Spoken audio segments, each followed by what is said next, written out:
దగ్గర నుండి నేను చాలా సంతోషంగా ఉన్నాను. అది ఎవరు మభ్యపెట్టో ఇంకోటి భయపెట్టో మాట్లాడిన మాటలు కాదు. ఆమె బాగా స్పృహతో తన కుటుంబ సభ్యులు మొత్తం ఏకతాటిగా పవన్ కళ్యాణ్ గారికి, సీఎం గారికి థ్యాంక్ యూ చెప్తూ మాట్లాడారు.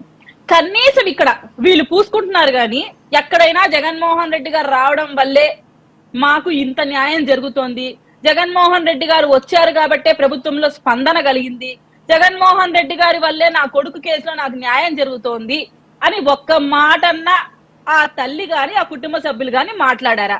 కొంచెమన్నా ఇప్పుడు సిగ్గుశరం తెచ్చుకోమని చెప్పండి. అప్పటి నుంచి టీడీపీని జనసేనని సిగ్గుశరం అంట వెంకటరెడ్డి గారు ఈ పాయింట్ దగ్గర సిగ్గుశరం తెచ్చుకోమని చెప్పండి. మాకు మాటలు రాకేం కాదు, గంట నుంచి మేము ఎందుకు ఎదురు చూస్తున్నామంటే మా ఛాన్స్ వచ్చినప్పుడు మేము మాట్లాడతామని. లేదు వంశీ గారిని డిస్టర్బ్ చేసినట్టు అందరినీ డిస్టర్బ్ చేయాలని కాదు. అలా మేము డిస్టర్బ్ చేస్తే ఒక మాట కూడా మీరు మాట్లాడి ఉండలేదు వెంకటరెడ్డి గారు. ఫస్ట్ మీరు గుర్తుపెట్టుకోండి, మీ టైంలో మీకు మేము పూర్తి స్వేచ్ఛ ఇచ్చాం, మిమ్మల్ని మేము మాట్లాడివ్వండి. అండ్ ఇంకోటి అంటున్నారు, ఒకవేళ మేము ఫేక్ ఫోటో తెచ్చాము, మీరు ఒరిజినల్ ఫోటో తెచ్చి చూపించండి అంటే ఒక తల్లి ఆవేదన, ఆ కుటుంబ సభ్యుల ఆవేదన మీకు రాజకీయం.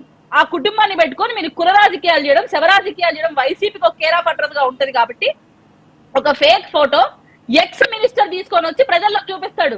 అంటే ఆ తల్లి ఒకవేళ ఏదైనా ఆమెకి హార్ట్ అటాక్ వచ్చో లేదా వాళ్ళ కుటుంబ సభ్యులు ఎవరో ఆ బాధతో చనిపోయి ఉంటే ఎవరు జవాబుదారి?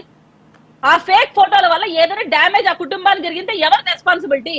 అంటే మీరు రీచెక్ చేయకుండా నవీన్ రెడ్డి ఫొటోస్ ని, నవీన్ రెడ్డి కాలు గోర్లని సాయి అని ఎలా పోర్ట్రేట్ చేస్తారు? ఒక ఖచ్చితమైన సోర్స్ లేకుండా ఒక ఎక్స్ మినిస్టర్ వచ్చి ఎలా అలా చూపించగలుగుతాడు? ఈ రోజు మీ ఛానల్లో ఉన్న సాక్షి ఛానల్ మొత్తం ఆ ఫొటోస్ డిలీట్ చేశారు. అంటే ఇలాంటి ఊసరవిల్లి రంగుతనం మీరు చూపించుకుంటూ మళ్ళీ ప్రభుత్వాన్ని అక్కడున్న సదరు ఆఫీసర్లని మాట్లాడుతున్నారు. సార్ వీళ్ళకి ఇంకొక సిగ్గుసరం లేని విషయం నేను చెప్పనా?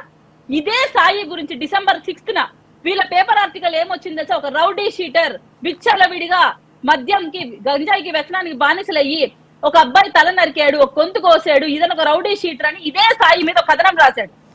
అండ్ ఈ రోజు ఆ అబ్బాయిని ఎలా పోర్ట్రేట్ చేస్తున్నారంటే ఒక అమాయకుడిగా, ఒక కాపు యువకుడిగా వీళ్ళ తమ్నైల్స్ ఉంటున్నాయి. అంటే ఎంత వేరియేషన్ సార్, రెండు వీళ్ళే వేసినారు. అంటే ఒక రౌడీ షీటర్ గా వీళ్ళకి డిసెంబర్ లో కనిపించిన వ్యక్తి ఒక అమాయకుడిగా, ఒక కాపు బిడ్డగా ఈ రోజు కనిపిస్తున్నాడా? అంటే కేవలం రాజకీయం చేసుకోవడం కోసం కాకపోతే ఇంకెందుకండి? ఎందుకు ఆ తల్లిదండ్రులు మీ పేరు గాని జగన్మోహన్ రెడ్డి గారి పేరు గానీ ఎందుకు చెప్పలేదు? ఒక్క చోట కూడా ప్రస్తావించలేదు జగన్మోహన్ రెడ్డి గారి పేరు.